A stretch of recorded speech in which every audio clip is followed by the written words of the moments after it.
এই মাদক সিন্ডিকেটের হতে হচ্ছে পুলিশ। এই ঢাকা বিশ্ববিদ্যালয়ের মাদক সিন্ডিকেটের প্রধান হতে হচ্ছে পুলিশ বাহিনী। মাদক ব্যবসায়ীদের তারাই নিয়ন্ত্রণ করে, ঠিক আছে। এখন ইউনুসের 18 মাস গেল, এই সরকারের আমল শুরু হলো, কেন ঢাকা বিশ্ববিদ্যালয়কে পুলিশ মাদক মুক্ত করতে পারে নাই, করে নাই?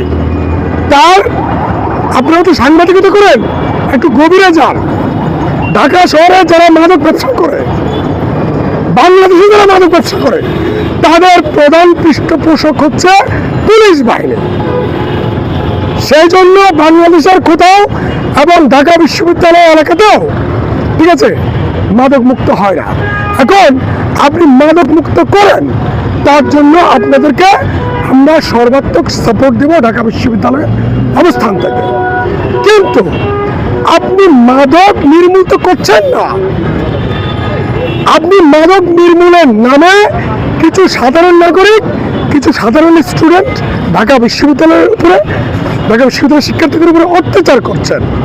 যদি কোনো শিক্ষার্থী যদি মাদক ব্যবসা করে বা মাদক সেবন করে, আপনার কাজ কি? আপনার কাজ হচ্ছে ঢাকা বিশ্ববিদ্যালয়ের ভিসিকে জানানো, প্রক্টরকে জানানো, তাকে ভিসির হাতে তুলে দেওয়া, প্রক্টরের হাতে তুলে দেওয়া। আপনি সেটা করেছেন? আপনি সেটা না করে আপনি শিক্ষার্থী থেকে পিটাবেন, তার কাছে তো কোনো কাজে পাওয়া যায় না, মাদক পাওয়া যায় না। সেরকম কোনো প্রমাণ আপনারা দেখেছেন?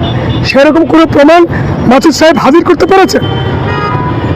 যদি মাদকও পাওয়া যেত, হ্যাঁ, তাকে আপনি ঢাকা বিশ্ববিদ্যালয়ের কর্তৃপক্ষের হাতে তুলে দিতে পারতেন, ঢাকা বিশ্ববিদ্যালয় কর্তৃপক্ষ আইনের হাতে তুলে দিত। সেটাও তো আপনি করেন না। এই সাংবাদিক যারা রিপোর্ট করতে গেছে, তারা কি মাদক বিক্রি করতে গেছে নাকি মাদক খাইতে গেছে? কোনটা? তাকে মানলেন কেন?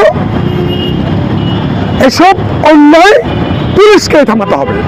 আমি মাননীয় স্বরাষ্ট্রমন্ত্রী, খুব সজ্জন ব্যক্তি, আমাদের দীর্ঘ আন্দোলন সংগ্রামের সাথী, সহযোদ্ধা,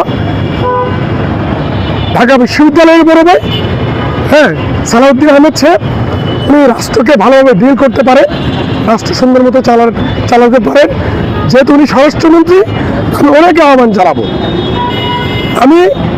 উনি ঢাকা বিশ্ববিদ্যালয়ের সাবেক শিক্ষার্থী হিসেবে আহ্বান জানাবো যে ঢাকা বিশ্ববিদ্যালয়ে যে পুলিশ স্বপ্রণোদিত হয়ে ঢাকা বিশ্ববিদ্যালয়ের ছাত্রদেরকে যে মারার যে দুঃসাহস দেখাচ্ছেন, মাসুদরা যে দুঃসাহস দেখাচ্ছেন, স্বরাষ্ট্রমন্ত্রী সাহেবকে বলবো